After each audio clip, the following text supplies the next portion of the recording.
सतलोक का संदेश भाग 8। सेवक कपिल मुनि। गौतम ऋषि जी के एक और सेवक थे जिनका नाम था कपिल मुनि। वह भी समाधिधारी थे। उस समय एक राजा थे जिसका नाम अहुत था। उनके 2 बेटे थे, एक का नाम सगर, दूसरे का नाम बगर था।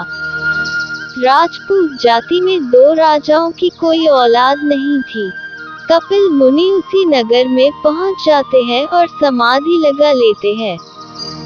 वो सबकी मन्नतें पूरी करते हैं। तो प्रजा ने जाकर राजा से यह बात कही कि समाधिधारी सबकी मन्नतें पूरी करते हैं। दोनों रानियां भी कपिल मुनि जी के पास पहुंच जाती हैं और कहती है कि महाराज, हमारे कोई औलाद नहीं है। हमारी मनोकामना यह है कि हमारी भी औलाद हो। उसी समय कपिल मुनि की समाधि खुल जाती है। वो कहते हैं कि बेटी, तुम सुबह 4 बजे आना। रानी अगले दिन 4 बजे जाकर कपिल मुनि के पैर छूती है। कपिल मुनि की समाधि खुल जाती है। कपिल मुनि कहना तो चाहते थे 7, मगर गलती से उनके मुंह से 60,000 निकल जाता है। तब वह कहते हैं कि बेटी, ये बच्चे दिव्य शक्ति का वरदान है। साथ साथ वे ये चेतावनी भी देते हैं कि अगर ये बच्चे किसी तपस्वी को सताएंगे तो उनकी समाप्ति हो जाएगी। कपिल मुनि जी कहते हैं कि जो होना था वह हो गया। कपिल मुनि उसी समय पाताल में चले जाते हैं। काफी समय के बाद रानियां छोटे छोटे 60,000 बच्चों को जन्म देती है, जिससे राजपूतों की सेना तैयार हो जाती है और सारी पृथ्वी पर राजपूतों का राज हो जाता है। एक समय राजपूतों का दल कहीं जा रहा था तो मार्ग में उन्हें 4 तपस्वी मिले। राजपूत पूछते हैं कि तुम किसकी पूजा कर रहे हो? तो तपस्वी कहते हैं कि हम ईश्वर की पूजा कर रहे हैं। तो राजपूत कहते हैं कि कहाँ है ईश्वर? यहाँ तो हमारा राज है और यहाँ सगर बगर की ही पूजा होगी। अगर तुमने उनकी जय नहीं बोली तो हम तुम्हें मृत्युदंड देंगे। ये सुनकर तपस्वी माफी मांगते हैं तथा सगर और बगर की जय बोलकर आगे चले जाते हैं। आगे जाकर तपस्वी एक पैर पर खड़े होकर तप करते हैं तो धर्मराज के आसन हिल जाते हैं और वे नारद मुनि से कहते हैं कि जाओ नारद, देख कर आओ कि नीचे पृथ्वी पर कौन ऐसा तपस्वी है जो हमारे आसन को हिला रहा है। नारद मुनि नीचे जाकर देखते हैं तो उन्हें 4 तपस्वी दिखाई पड़ते हैं।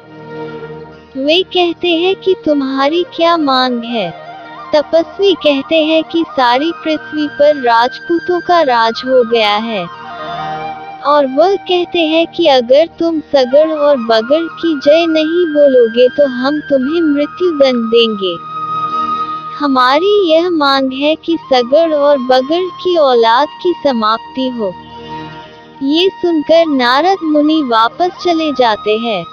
नारद मुनि ऊपर जाकर तीनों नाथों से कहते हैं कि 4 तपस्वी तप कर रहे हैं। वे कहते हैं कि राजपूतों को खत्म करो, ये हमें ईश्वर का नाम नहीं लेने देते। तीनों नाथ सलाह करते हैं तो ब्रह्मा कहते हैं कि ये मेरी लिखत से बाहर है।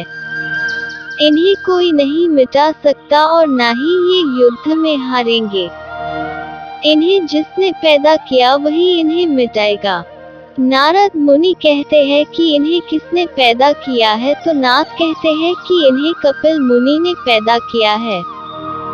तब नारद मुनि पूछते हैं कि कपिल मुनि कहाँ है? तो नाथ कहते हैं कि वे पाताल में समाधि में है। तब नारद मुनि कहते हैं कि हे नाथ, अगर आप मुझे आशीर्वाद दें तो मैं इन राजपूतों को छिलूंगा।